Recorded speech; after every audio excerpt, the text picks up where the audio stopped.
Hello. We're back. Episode 118 of the Straight and Curly podcast. My name is Neema Naz, and I go by Straight. And this is my broskini, Omid Nazari, and he is Curly. This is the Straight and Curly podcast. Welcome back. Hello. Hello. How are we today? We are well. We're in our cozy basement. You could probably tell from behind me if you're watching the video. We set up our basement. Finally, it's a home and not a fucking storage room. Yeah, it was a storage room for a while. Little dungeon trailer. So feels nice. Something very satisfying about having a tiny fridge that adds cold adds a little flavor. Yeah, that has cold beverages in it. It adds some flavor to the room. I've never had I think we talked about this last time, but I've never really had my own place or own spot or hub or den to hang out in. Yeah. It was always just random. I was just like jumping around like from room to room doing shit. But now I feel like there's like still not my own, but at least it's something that we both can use down here. And it's it feels good to have something like that where you could just come and relax and lay low a little bit, watch some TiVo, have a fucking electrical fireplace running. That's right. Feels nice. Hashtag blessed. I didn't think this shit was real. I thought the electrical fireplace was just just for visuals. Oh, it's like actually fucking works. It actually goes on. It's so trippy how that works. Something else that was interesting this week was that I was cleaning out like boxes of cables and just like AV kind of gear that had been unsorted since we moved. And I found, actually, can you hand it to me? It's right here. I found, or here, just show it up. Here, flip it up on your thing. I found this bottle that you were very excited about me finding. And so it is if you're watching the video, maybe it'll try to focus. There it is. Is the Abercrombie Fitch. Is that what it is? Fitch or Finch? Fish. Abercrombie Fitch cologne. This is the actual like classic OG. The one everyone used. Yeah, that's the one that they basically it's like spritz in your fucking face when you walk into the store. Basically. Yeah. It's basically like that episode of Curb Your Enthusiasm when Larry David he's like complaining about like when you walk into a department store and like somebody like comes in like, "Oh, have you smelled this thing?" And then like spraying. It's like and he fucking pushes the girl over. Yeah, exactly. Yeah, I remember that. I feel like this is it like reminds me of that because I feel like even though they don't actually spray it in your face when you walk into the Abercrombie Fitch store, there's so much already sprayed in the store that it feels like it's now like secondhand. It's on your body, imprinting onto your skin. I know, because there's so much in it. It's like it's very nostalgic. It's very nostalgic. Yeah, that's the word I was looking for. Anytime I ever walked in there, I didn't even know why I went in there because I could never fit into anything in that store. Or Hollister, same shit. Fucking Aeropostale, American Eagle, and I never fit into any of those clothes. It was for skinny people. Side note, did you know they burn their clothes when people throw them out? Who? Abercrombie. What do you mean they burn them? Like when there's extra clothes, they don't just throw them in the garbage. They burn the clothes. They're like supposed to burn them because they don't want like homeless people wearing them. I haven't heard that. It's like it brings down their brand value when they see like people that are ugly or homeless. Wearing their clothes. I don't know about that. I haven't like heard that. I'm saying, but no, it's actually a real thing. It's been people are like up in arms about it. They should for like years ago. If that's true, they should be. I have a makes sense though. They have a bigger. I mean, they should be worried about. They should be worried about something much bigger than that, in my opinion, which is just like the unbelievable amount of like consumption that they're responsible for. Like there's just so much fashion all the time, fast, new, different seasons, next week sales, over and over and over. And I'm not shitting on them or blaming them in particular. I'm just saying like this, like the idea of like to be honest, like them burning it for that reason is like it's pretty fucked. Yeah, but it makes sense though. Yeah, why they would do that. Yeah, it does. Like I can see them doing that, which is fucked up. I get it. Yeah. But it's not right. Which is fucked because like if you look at the like mountain of clothes that are sent to parts of the world which we all think like need more and more of our clothes as donations, they're dumping them into their like landfills. Yeah. It's like, dude, like we're all clothed. Like everybody has like there's guys out here with jerseys, women dresses. Like there's there's everything. There's shoes, hats. Like so like this is crazy. Like it's not even that big of a deal. It's like when it's not that serious. When you think of it in the context, it's like what the fuck? Why would you even do that? This is fucked. This is all So anyway, when I was younger, I would always go into these stores and I'd feel so left out, so out of place, like I didn't belong there. And like the people would look at me like, dude, what is this fucking big bitch doing in this store? The one place that I did fit into stuff was American Eagle. Right, yeah. But not like not all of it. First of all, not all of it, but also not until later when I lost a lot of weight did I go into like Hollister and Abercrombie and Fitch and those kinds of places. I think you had like a couple of years where you wore a couple of those brands. No, you definitely had some Hollister. I remember that. There was a handful of years. Yeah, I think I even wore it once. Most of my 20s, not all of it, but like I wore like that's. So I actually bought that bottle, the one that we just showed. That's actually my bottle. And so I had a few of these too. Yeah, they were so good. I know, and it's funny because like the only thing about me that screams Abercrombie Fitch is the smell. That's it. Literally nothing else. I don't look like that. I'm probably never like it's brand.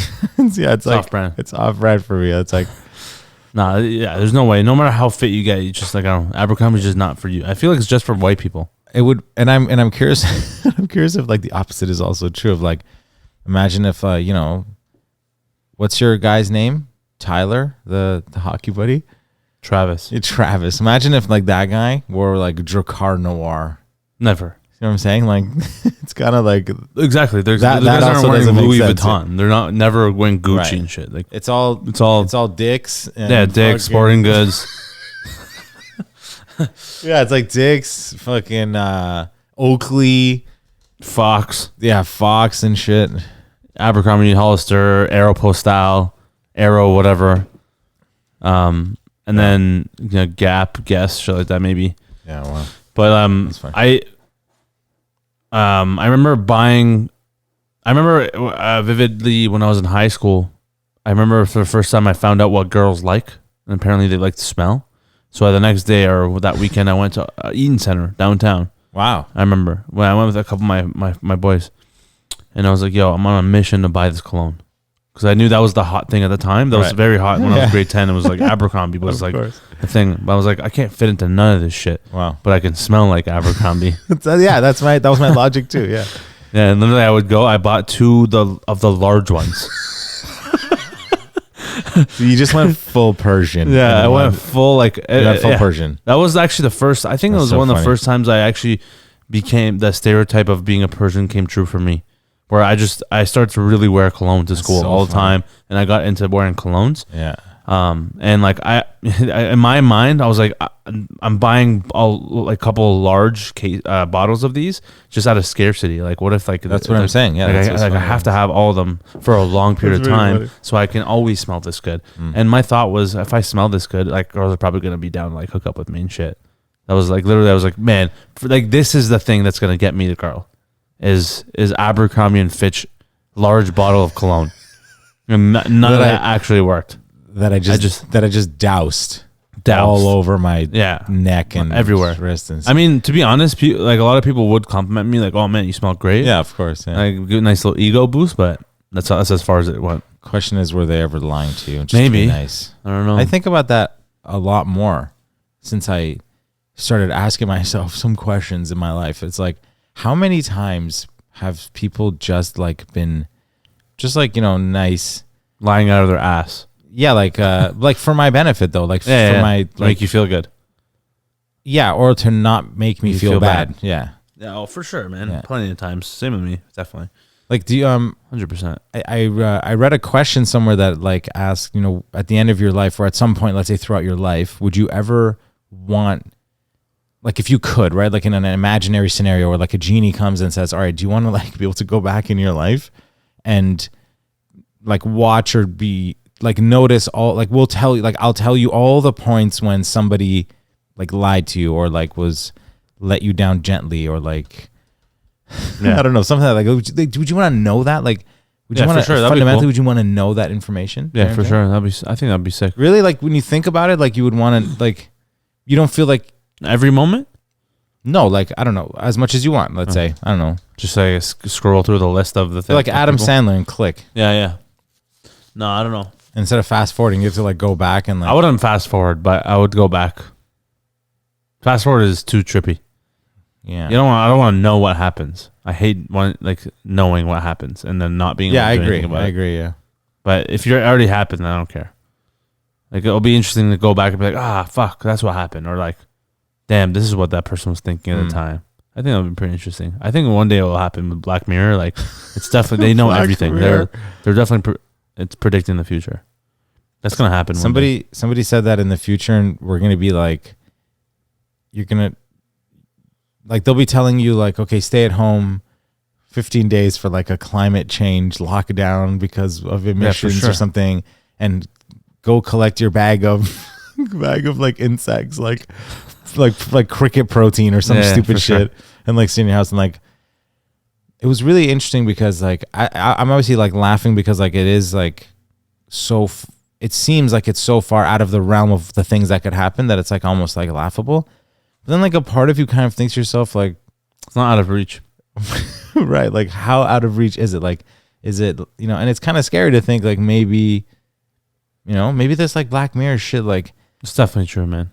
Because some people they predicted everything right so far, so right, that's right. And like think about how some people last year and the year before that like screaming or just like calmly even sharing like, oh, this is a conspiracy, this could like this is going on, and then we would say like it's conspiracy, and then only a year later for it to come true. No, so you think to yourself like, I don't know, like so many things have come true. I know. At what point do we think, well, maybe we are headed toward this world where 100%, like this Black Mirror ends up being like a real mirror? Imagine how fucked and weird it would be if you found out later that like this was actually like on purpose, and they were just trying to give people like little hints. like hints or clues or whatever. Yeah, imagine the fucking mind fuck that would occur to you. Who knows, man? Maybe like think about it. Like, how are they coming up with these ideas? Because they've seen some kind of form of whatever happened in real life. That's where the inspiration comes from. It's because they've tasted a little bit of how it actually would be. So it has to be this is it's going to be real. Like all the Black Mirror, I don't know if people have watched Black Mirror, but pretty much it's like a TV series show about, there's like every episode's like completely different from the other, but it's pretty much like it's futuristic, isn't it? It's mostly, it seems like it's futuristic. It feels like it's futuristic, but anyway. Feels like it. It's pretty much just like scenarios of like real life shit that could actually happen. Like it's like fucked up scenarios that are realistic, and that's why it's scary in a way. Like the social credit one, actually came true. It's true. This shit's true.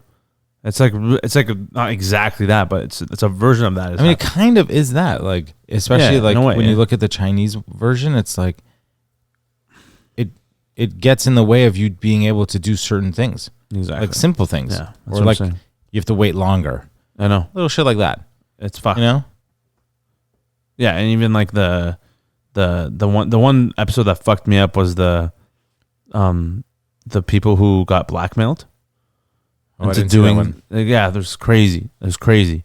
This kid gets booked watching child porn, and then he gets blackmailed. Like these hackers are watching him, and they blackmail. Oh, they make him like do stuff. Make him do shit. Oh my god. The whole episode, it's fucked. Wow. And at the end, like then ends up like they kill him anyway. Wow. Or no, I think the cops get him, but like they pretty much like tell him, if you don't do this, we're gonna expose you. Right. And then they keeps doing shit, and at the end they still expose him. So it's like that shit actually happens. Like that shit's real. Like dark web stuff. That's all dark web stuff. That's been happening. That's crazy, man. Yeah, this is like a part of the world like I know nothing about, honestly. You don't even want to know anything about it. I don't even want to know. No, I've heard like horror stories like here and there, and like it's beyond my capacity to like. I have enough fucking problems. I don't need to. I don't need to dive anywhere else. I don't need to add that. Because I know a couple people who've gone into the dark web. Yeah. And they're literally in front of me. I'm like, I'm not trying to be near this surrounding areas while you're on dark web. Because like, I don't want to be a person of interest, like behind the other person, like in the webcam or some shit, just in case they're watching. I was like, I don't want to be here. So I literally left. Like this guy was just like going on the dark web. I was like, yeah, fuck that. Wow. Like, that's so risky. Like nothing happened, but. Like you click the wrong thing and you're fucked. Like FBI showing up at your door. That's what I heard is what happens. But it's like I don't know, dark web. Like think of that, the deep web. That's an actual thing. How weird is that? Like if you really think about it, it's like why is there a separate internet? Like, I almost don't want to know about it.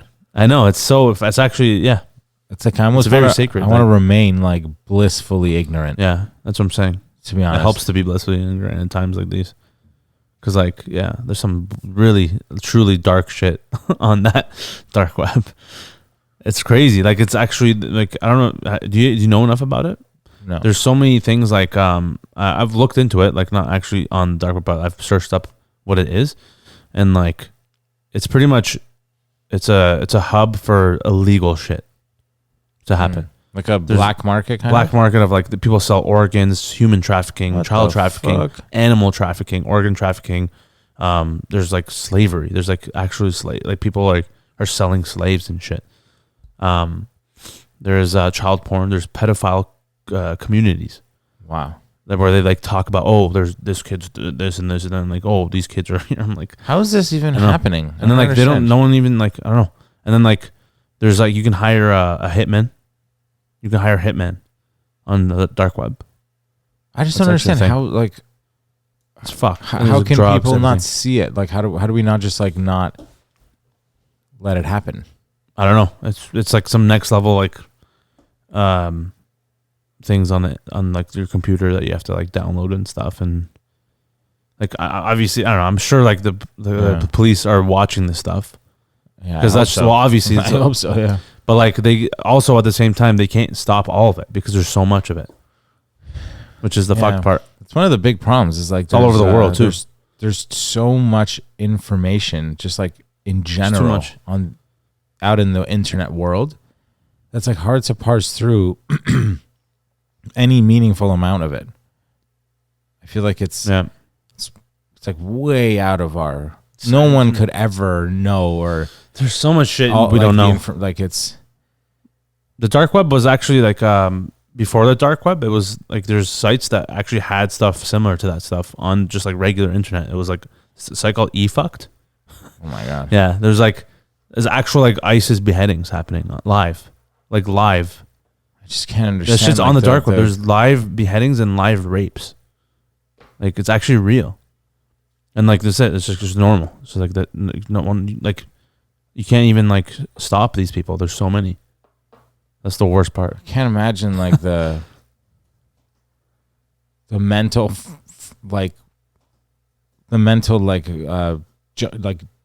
jumps you would have to make to go on there. No, to go on there to put stuff on it.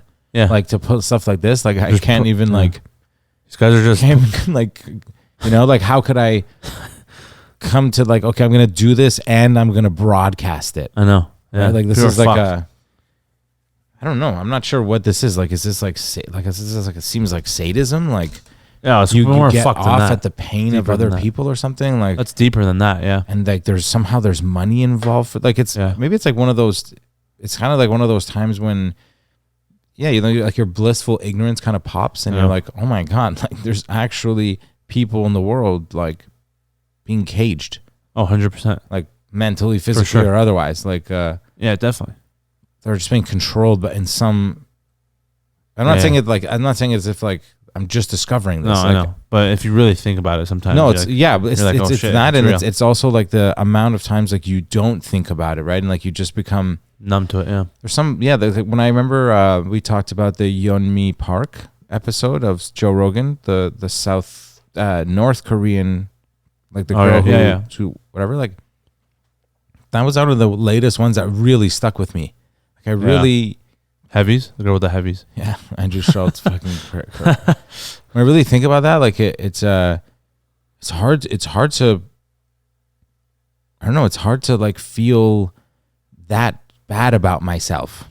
Do you know what I'm saying? Like it's I don't perspective. Yeah, it was like a very huge injection, and like it's kind of weird because like on one hand, there's like this wanting for this not to be happening anymore. Like, you know, you want to like alleviate this, and like I feel like everybody who hears a story like that or comes across a story like that, like within them feels the compassion necessary to say like I don't want this to happen to anybody, right?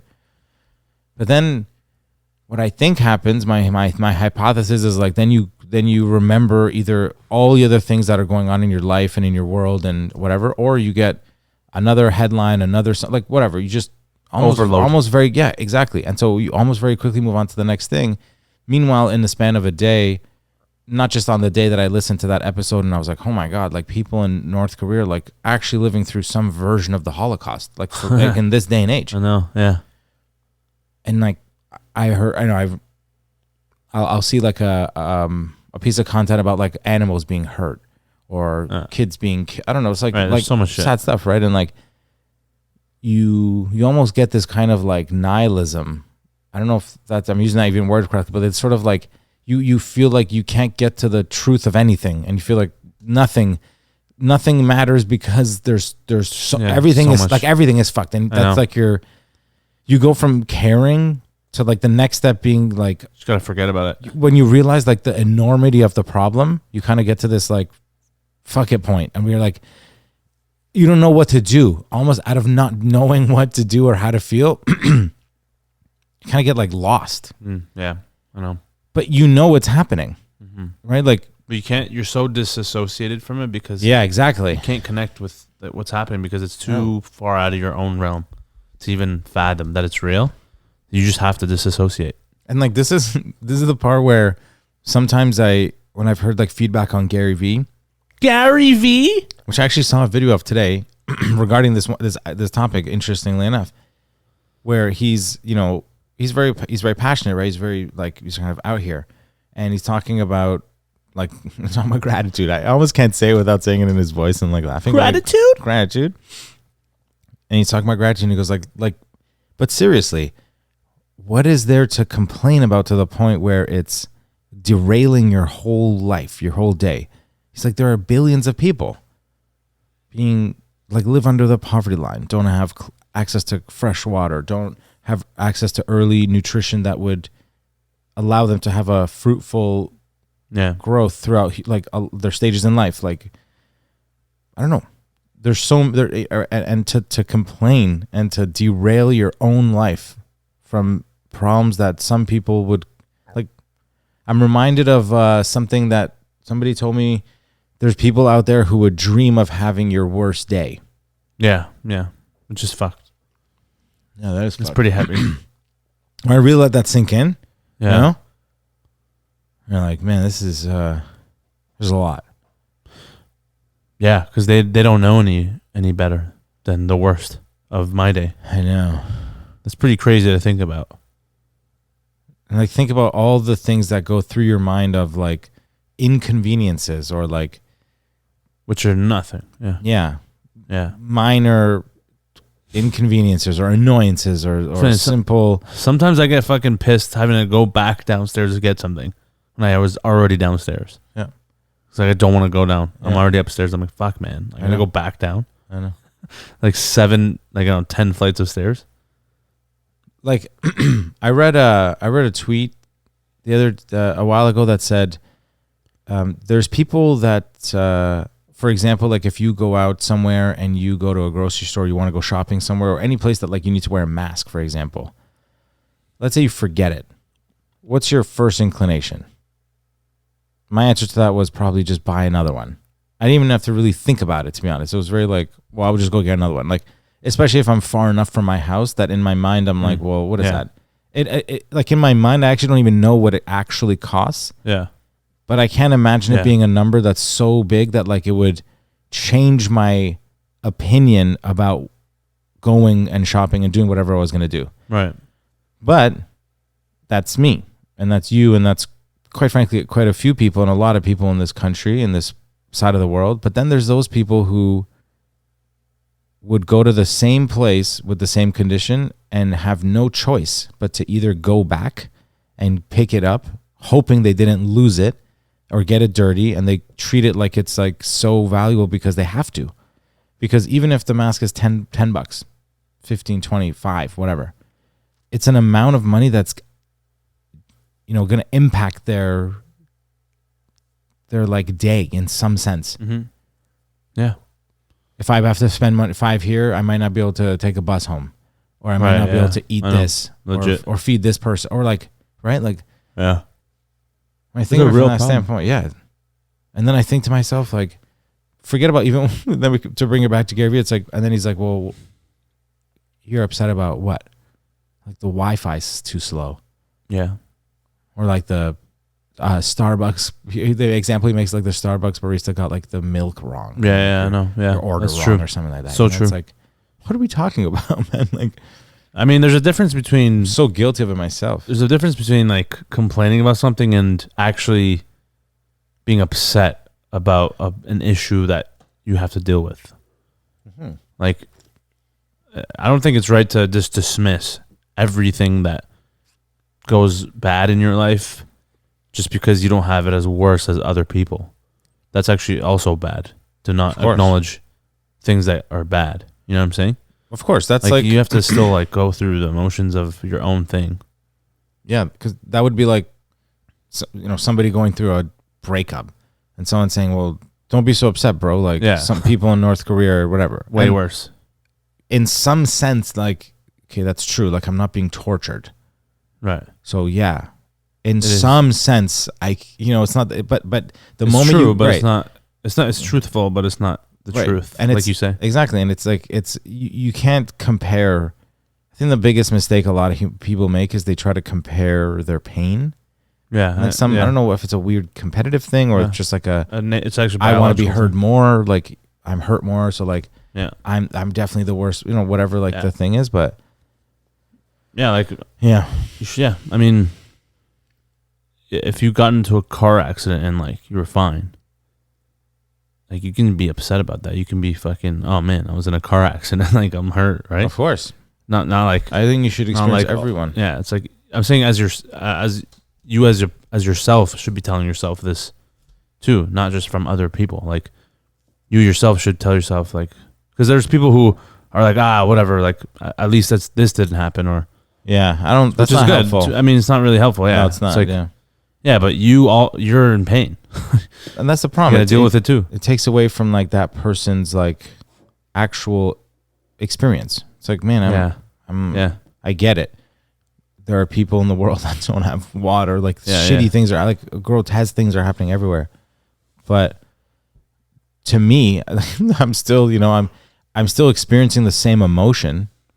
It's just that yours happened in the context of war, and mine happened in the context of, I don't know, breakup, like, and also or whatever, right? Like, it's the core emotion is still the same. Exactly. I think that's actually a part of the empathy definition. I think it's like we may not have we certainly haven't experienced the same life, and perhaps even not even the same situation or experience, but we have the core emotion. It's like I just got there differently. I experienced I don't know, heartbreak in a different way than you did. Level.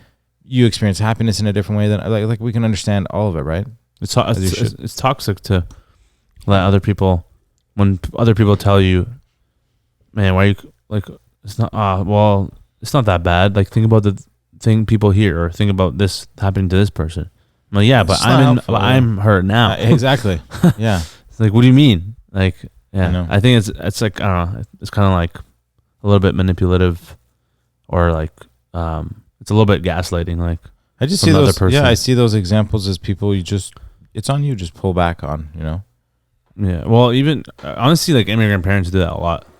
They just like, oh, like, I don't know, think about these people here. Like, well, at least you have this. I'm like, bro, like, I stand by my point. It's like the same shit. You have to, I think it's on every person to pull back once they see that, like, other people just and understand this, like they're not able to do that emotional deep dive with you, so to speak, because they're not at that level themselves.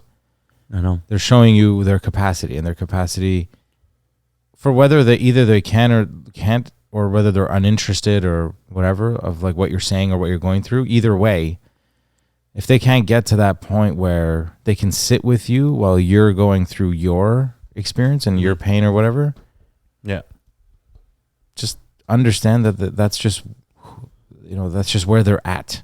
Yeah.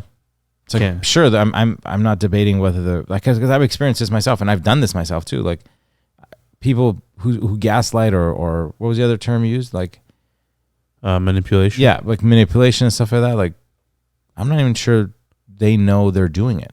Yeah, they're oblivious.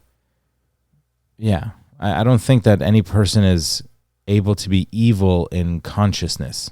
Like if you're aware, I can't imagine. I mean, unless you're a psychopath. But how often and how rare is that, right? It's super rare. So for the most part, I just don't think it can exist in that realm. And so true. That actually really stuck out to me from a book that I read. That's a good point. Yeah, I thought it was a great point too, and it really stuck with me. And it made me realize, people are most times just acting out the way that they would have had the same circumstances presented themselves, because they've had the same experiences and they've had the same attachments and the same beliefs about things. Like given the same thing, they would probably react or respond the same way, and they're not even aware they're doing it. He actually goes on to say, like it was kind of written like in 1980, so some of the words like today aren't so acceptable, but he says, like, when you see somebody who's not able to sit with you or react or like respond to you in a way that's like helpful, it's because they're lame and crippled and sort of blind themselves. No, he doesn't use retarded, but like sort of blind and lame and crippled. Like he's like, they're sort of like they're like physically disabled or like handicapped. No, not physically, like mentally.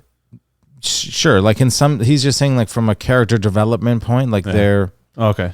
They're just kind of I get it. They're hurt too, right? Like he's like they're one of you because you're also right. Like you also have your own things you're working through. And once I started to what I'm trying to say is like once I start to reframe it for myself like that, like everybody is just crippled or like hurt or in a sense like they're traumatized, right? And but like it just for some reason that visualization stuck with me more, and I realized people are expressing themselves as the things inside of them haven't been so far in their life. And remember last episode I told Alex, I'm like I feel like when I hear things, whether from my own thinking or somebody else's thinking, I don't take it personally as much, way less. I realize like even my own ego, my own thoughts, like just because it has one doesn't mean it's true. And same thing goes for other people for most of the part, actually.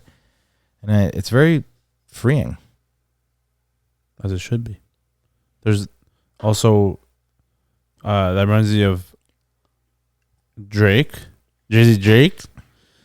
Six God. 6666. It was his birthday coincidentally yesterday, but happy birthday. Happy birthday, go. I literally just did a video of like how like your boys won't support you, but they'll always support celebrities first. It's like they're always like, yo, happy birthday to go Drake, but they won't even give you a story shout out. Wow. So that's funny. He was talking about how his mom told him about the 72-hour rule, which is like when something happens, just wait 72 hours and then react, because in those first days, in the first couple of days, like you're too emotionally attached to it. And he's talking about how like she's saying like you're gonna be upset about it for the first day, whatever, and then you sleep and you wake up and you're gonna be a little bit less upset and you'll still think about it, and then you sleep again, and the next day you'll wake up and you're like, it's pretty much out of your head at that point. And then you can make a decision on what to think or react. And like it's pretty profound, because it's true though. It's good. Like you kind of like it's a good strategy. If something happens, or he's talking about like people like hating on him online and stuff.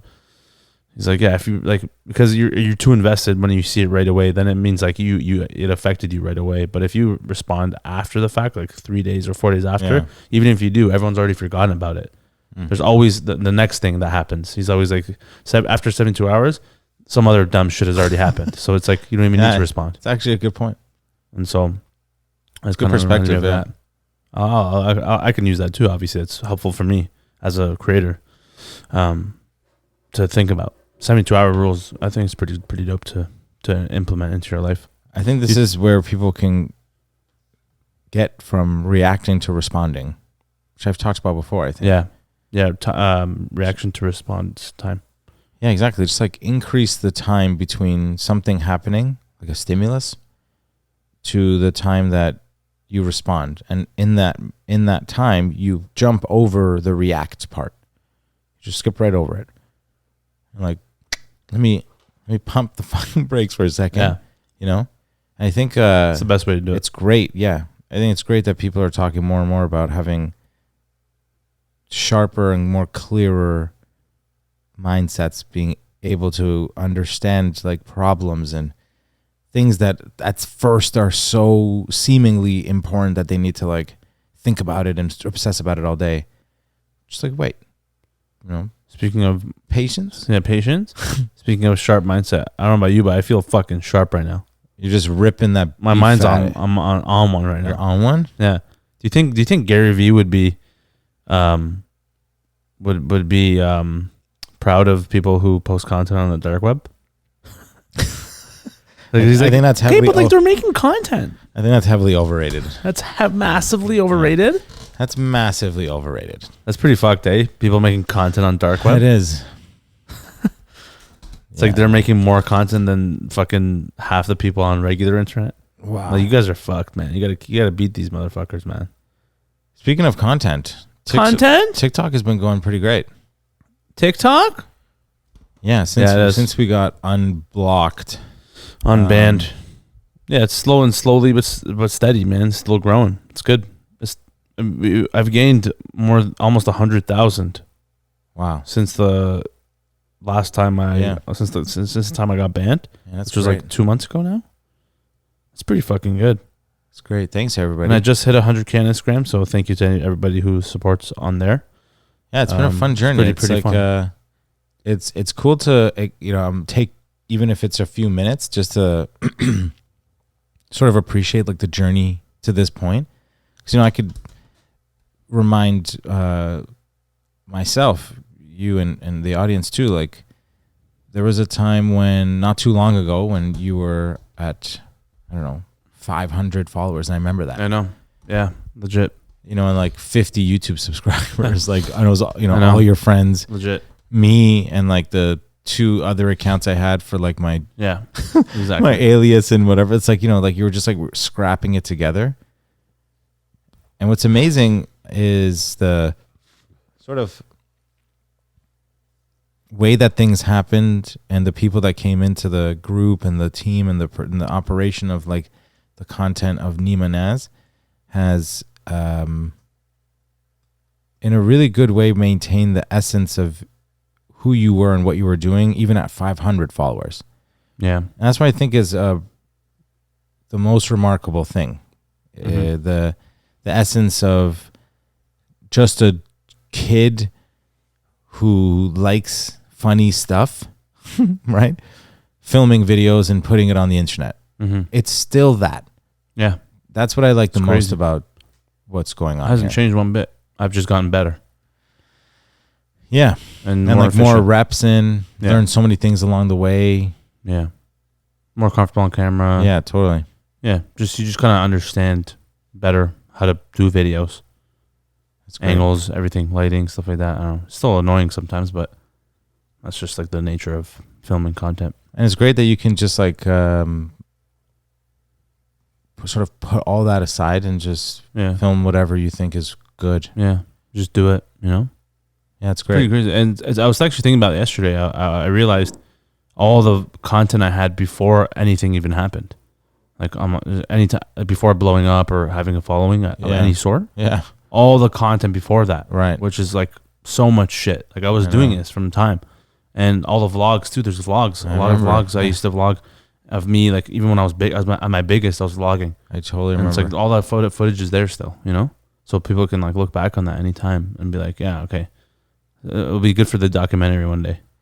Yeah, this is I now understand sort of every self-help like author or speaker or whatever that says some version of what Gary Vee will say, and he's like, everybody starts at 0 followers.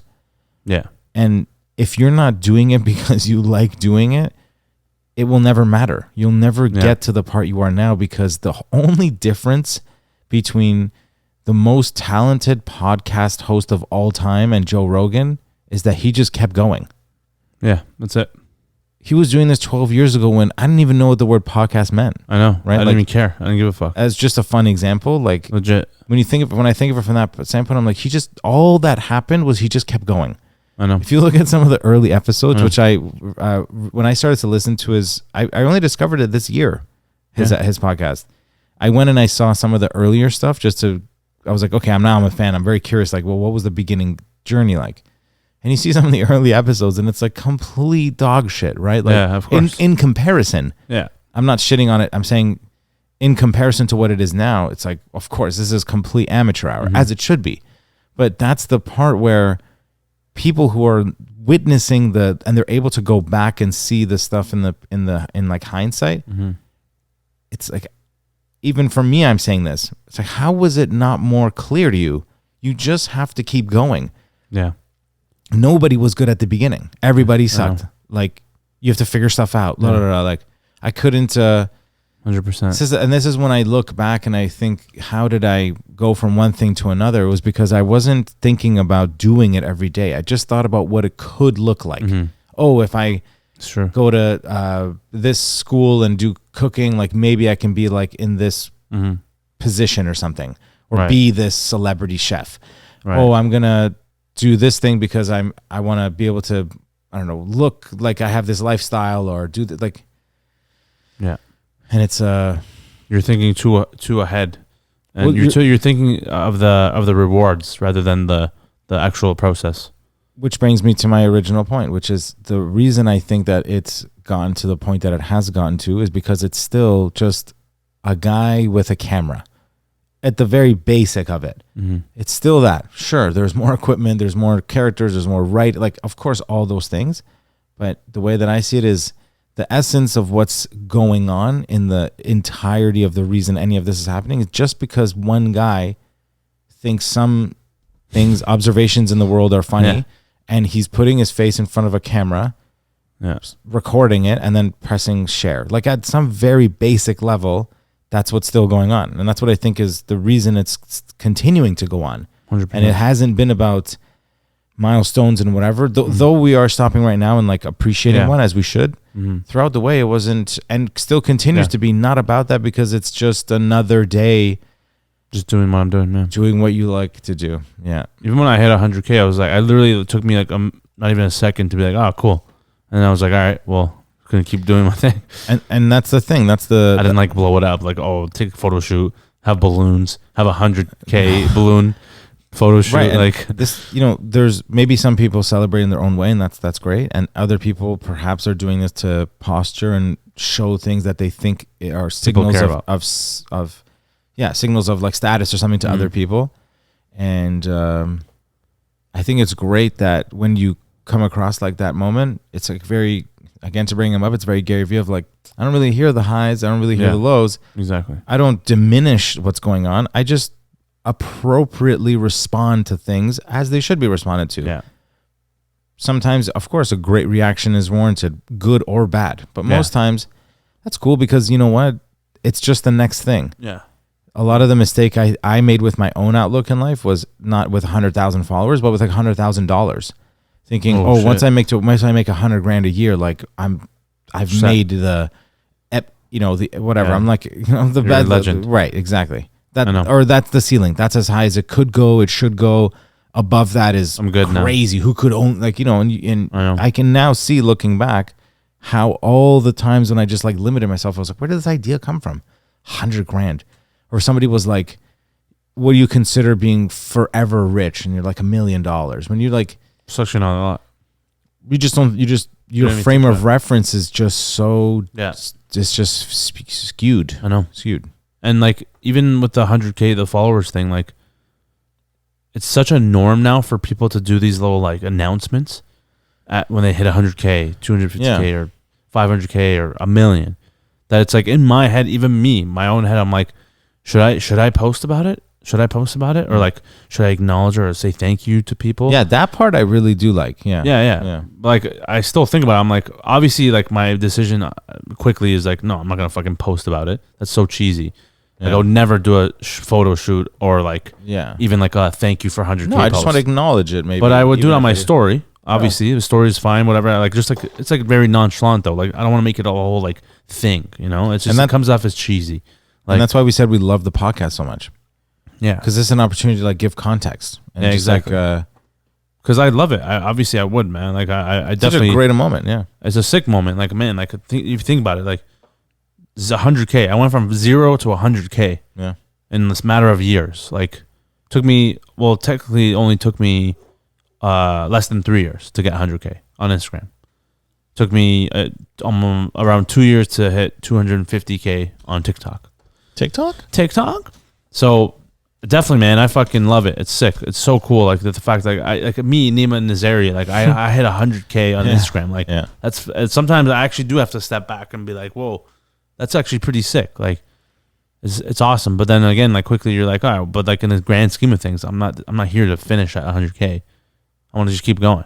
I'm happy about it, but I'm not satisfied. One of the things I pulled up to sort of illustrate the size of your audience to help you see it like visually was I googled, I can't remember exactly what I googled, but I actually had a hard time trying to find like how to do this. I was like sizes of different groups, like pictures of different sizes of groups, because I was trying to find like, okay, 100 looks like this, and I showed you this photo, this like site that went from cool. A group of 5 people looks like and whatever.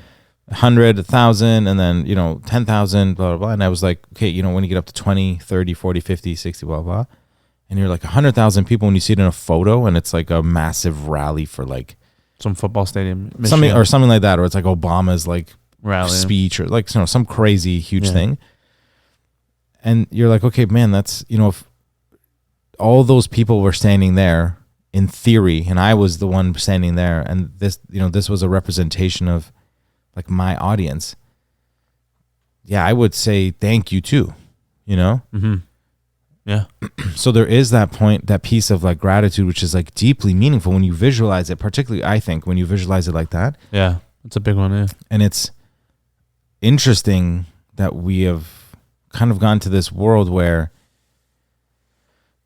it's not only a moment that people want to say thank you and express gratitude, but it's also turned into this it's like a show off contest. Yeah, let me show off, or they package it as celebrating themselves in a sense, but it's really you trying to socially get acceptance. Or like make your mark or something like that, like validate some to get some sort of validation, like this means something. Like, exactly. You've attached some meaning to that number as well. Yeah. I saw this guy. I'm not gonna name his name, but I know him. Like, I'm not very well, but like I've met him before, and I've done something with him in music and stuff like that.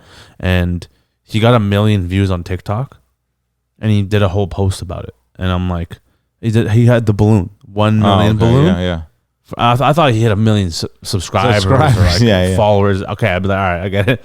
But 1 million views and you did that, I'm like, like it's so different. Me and him, like it's just a frame of reference. It's a frame of reference. Like he actually thinks 1 million views on TikTok means that much. Yeah. Whereas for me, I'm like 1 million views. I hit it last week and I forgot about it. Yeah. I'm like, it's just the next thing. And it's TikTok. I'm like, it doesn't really matter. Like, it's 1 million views. Like whatever. Like actually, it's weird to say that. Like it's just 1 million views. I know, because TikTok you're meant to get a lot of views like that, right? It's like it's the way the app is designed, but it's like it's so weird how I think it's so corny and cheesy.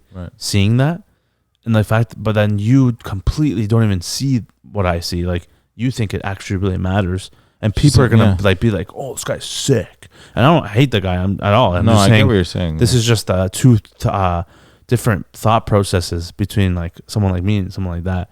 And I don't know. I'm not saying I'm better than him, but And I get the chase of it, right? Like, you know, in a world where ultimately, I mean, you've heard my thesis on this before, like ultimately everything to some degree comes down to social status or mating, or sex, human nature, or something like, right? So it's I understand the desire for one to pursue numbers or statistics or whatever, whether it's money or following or something else. That's true.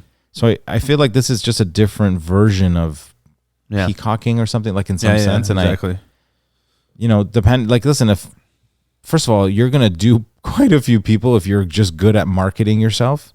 100%. Or like, you know, there are people who like if they can't like wow you with like real words, they can bedazzle you with bullshit, like something like that. Like there's this like thing that I remember here, and it's true. Like there's some people who just they believe it, right? Like so they believe it so much that you start to question whether it's real or not, and like you kind of buy into their what they're trying to sell you, and people are really good at pretending. Yeah, I know. I'm saying this from my own experience. Like people who seem happier, richer, something, like they're just better at pretending. They're better at acting than you. And surprised you're not the actor of the family. I was. No, but I was doing real life method acting out in the streets with real fucking people who also didn't know. Like mind tricks. Exactly. And it's way worse. So trust me. This is a path you don't want. It's so true though. It's like it's like the same thing as people showing off money, or like, oh, look all the racks I got. Like same shit. It's like, oh, look how much followers I got. I mean, they just want to get laid, man. That's definitely part of it. I think it's a big part of it. And and what's wrong? And well, by the way, like, what would be wrong with even admitting that as a society? It's like, just say it. Yeah, if you say it, then whatever. Like, okay, cool. I'm putting this on Instagram, so hopefully get my Shorty, you know, Shorty gets bagged. Shorty catches a bag. Take her to McDickles. That's it. 1-2 junior chicken. At least 2 junior chicken. At least because man's are flexing racks. That's it. So. And most people have no idea what we're talking about, but I get the posturing part. I mean, makes sense. Also, like, I don't know. What do you think? You think I'm in my head right now? I'm thinking about. I'm like, would I ever do a balloon thing if I ever hit a number? And I can't see a scenario where I would. Like, ever. Maybe even if I hit 10 million, I wouldn't. Maybe 100 million. Nah, that's not happening though. It's triple the size of the country I live in. So that's not get a fucking balloon. Yeah, maybe it's just like a hot air balloon, just so I can fly off. not a fucking. Your head is definitely a hot air balloon. And like, but like, what about like posting it on your stories or something like that? What's the line that for you? Like, would you like from? I just want to see what you think about it. I don't know. Like, I just think at what point do you ever acknowledge like or like say thank you to your fans or like stuff like that? I think all the time. I think, but like how? I think don't wait for a milestone. You know, if it's don't write about it in order to then feel it. It's like feel it and then tell people. So like naturally, whenever you feel like it's a Sunday, it has nothing to do with the act of gratitude shouldn't be tied to any numerical arbitrary statistic or metric. Right. It should be because it's Sunday and you're like, man, I'm grateful that I got to live my day pretty much the way that I wanted to in every capacity. When I woke up, what I did, what I wore, what I ate, when I did it. For sure. Right? And this is happening because there are people on the internet that decided to click follow. Yeah. And because of that, that gave me some value out in a marketplace where I can sell my time or my skill set for an ad or a stand-up routine of some kind or an actor in a spot. Like, and I just want to say all of this is possible because of the attention you give me. Yeah. Without you, I wouldn't be anywhere. So my answer is don't wait for my answer is it's not tied to 100K or any number, any time. It's like, you know? Yeah. Whenever you feel it, whenever it naturally comes to you. I've done it a few times, definitely. Like I've done it here and there on my stories. This is for me the equivalent of waiting until something happens. Yeah. No, waiting. Yeah, that too. But I'm saying this is the equivalent of like waiting till Valentine's Day to tell your wife that you love her. Right. Yeah. It's exactly. Like, you should tell her you love her, not for any reason besides you felt love. Yeah. And then went and told her, and it happened to be whatever day it was. Right. Like.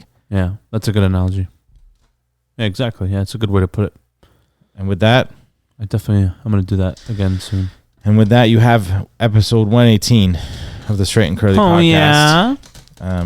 We have some other things that we're going to get done today. So, yeah. It was great to be inside your ears once again. And I look forward to our own milestones on this podcast, even though we're 82 away from the next one, from 200, I think. Oh, right. Upwards and onwards. This was episode 118 of the Straight and Curly podcast with your host, Neema Naz, a.k.a. Straight, and Omid, a.k.a. Curly. And together, of course, we are Straight and Curly. And we'll see you next time. Yeah. See you next episode. Bye. Peace.